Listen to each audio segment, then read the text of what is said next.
कांग्रेस के वरिष्ठ नेता और सुप्रीम कोर्ट के वरिष्ठ वकील अभिषेक मनु सिंघवी ने तेलंगाना से राज्यसभा चुनाव के लिए नामांकन दाखिल करते हुए अपने चुनावी हलफनामे में लगभग 2,558 करोड़ की कुल संपत्ति घोषित की है।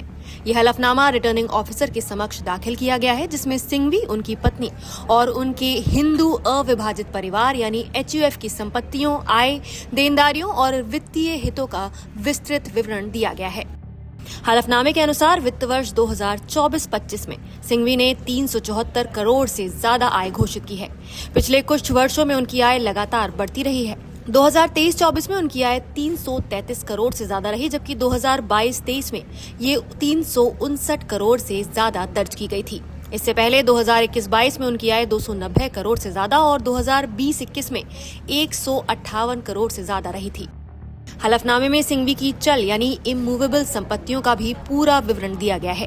इसमें बैंक खातों में जमा पैसा, शेयर और म्यूचुअल फंड में निवेश, गाड़ियां, गहने और अन्य कीमती सामान भी शामिल हैं। हलफनामे के अनुसार सिंघवी के पास करीब 2.40 करोड़ के गहने हैं, जबकि उनकी पत्नी के पास लगभग 157 करोड़ के गहने घोषित किए गए हैं। इसके अलावा सिंघवी के पास 25 करोड़ से ज्यादा कीमती पेंटिंग और कलाकृतियां भी हैं। दस्तावेज के अनुसार सिंघवी और उनकी पत्नी के नाम नई दिल्ली में आवासीय संपत्तियां भी हैं। इसके अलावा बड़ी मात्रा में वित्तीय निवेश और अन्य चल संपत्तियां भी दर्ज की गई हैं। हलफनामे में बताया गया है कि सिंघवी के पास करीब 353 करोड़ का व्यक्तिगत कर्ज अलग अलग लोगों या फिर संस्थाओं को दिया है। उनकी पत्नी ने कंपनियों को लगभग 72 करोड़ का कर्ज दिया है। हलफनामे में अन्य स्थिर संपत्तियों के तहत घर और ऑफिस में इस्तेमाल होने वाले सामान की सूची भी दी गई है।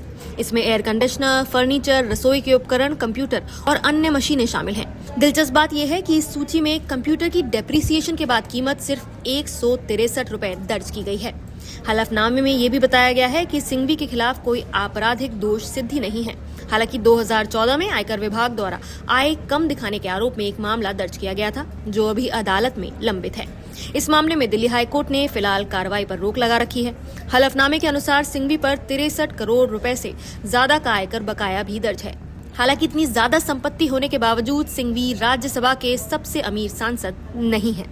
हालिया हलफनामों और विश्लेषणों के अनुसार राज्यसभा में उनसे भी ज्यादा संपत्ति वाले सांसद मौजूद हैं। इस लिस्ट में बंदी पार्था सारथी रेड्डी को राज्यसभा का सबसे अमीर सांसद माना जाता है। उनके हलफनामे में लगभग 5,300 करोड़ रुपए से ज्यादा की संपत्ति घोषित है।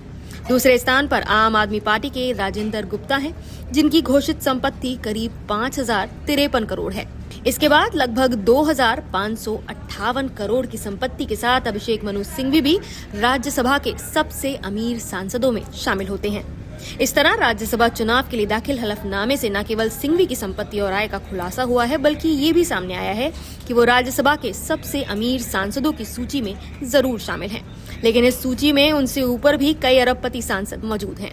आप इस रिपोर्ट पर क्या कहना चाहेंगे? हमें कमेंट करके अपनी राय जरूर बताएं। नमस्कार, मैं हूं मानक गुप्ता। अगर आपको हमारा ये वीडियो पसंद आया हो तो इसे लाइक और शेयर जरूर करें, और हाँ, हमें सब्सक्राइब और फॉलो करना ना भूलें, ताकि आप देश और दुनिया की कोई खबर मिस ना करें। तो जुड़े रहिए हमारे साथ और देखते रहिए न्यूज़ 24।